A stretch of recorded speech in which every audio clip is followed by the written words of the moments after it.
Hi friends, welcome to Kasturi Jaya vlogs official. ముందుగా అందరికీ happy Sunday. ఈరోజు మా ఊర్లో పోతుల రాజు స్వామికి పొంగుపాలు పెట్టుకున్నాము.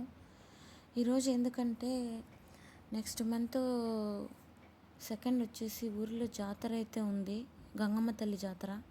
కాబట్టి జాతర జరిగే ముందు ఇక్కడ పోతుల రాజు స్వామికి, తర్వాత మారమ్మ తల్లికి పొంగుపాలు పెట్టుకుంటాము. ఈరోజు అయితే పోతులరాజు స్వామికి పొంగుపాలు పెట్టాము. అలాగే నెక్స్ట్ సండే వచ్చేసి మారమ్మ తల్లికి పెట్టుకుంటాము. తర్వాత ఆ వీడియో అప్లోడ్ చేస్తాను. ఇంకా ఇంటి నుంచి గుడి దగ్గరికి అయితే స్టార్ట్ అయ్యాము. స్టార్ట్ అయిన తర్వాత అక్కడ పొయ్యికి అన్నీ సిద్ధం చేసుకొని పసుపు కుంకుమ పూసేసి తర్వాత పొయ్యి వెలిగించుకొని ఇంకా పొంగుపాలు నైవేద్యం చేయడానికి అయితే రెడీ చేసేస్తున్నాం.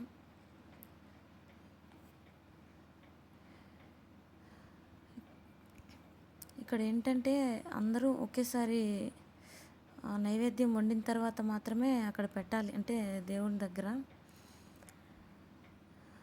ఇంకా నైవేద్యం అయితే ఆల్మోస్ట్ కంప్లీట్ అయిపోతుంది. ఇంకా లాస్ట్లో నెయ్యి వేసి దాన్ని కంప్లీట్ చేసేసాను అనమాట.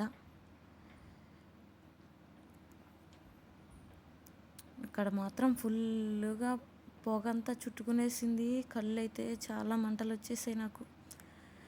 చూస్తుంటేనే తెలుస్తుంది కదా మీకు కూడా. తర్వాత దేవుడి దగ్గరికి వెళ్ళేసి దేవుడిని అయితే పూజించేశారు, అలంకరణ అయితే చేశారు. ఇక్కడ చూడండి, ఒక్కొక్కరు వచ్చేసి 5 అరిటాకుల్లో అయితే నైవేద్యం సమర్పిస్తారు దేవుడికి. ఇంకా పసుపు కుంకుమ అవి పెట్టేసి కర్పూరము అట్లా అవి చేసేసి లాస్ట్లో మొత్తం అందరూ వండేసి అక్కడ నైవేద్యం పెట్టిన తర్వాత టెంకాయ అయితే కొట్టేసుకుంటారు దేవుడికి. తర్వాత టెంకాయ కొట్టుకొని దండం పెట్టుకొని మేమైతే ఇంటికి రిటర్న్ అయిపోయాము. వీడియో కనుక మీకు నచ్చినట్లయితే subscribe to my channel. Thank you.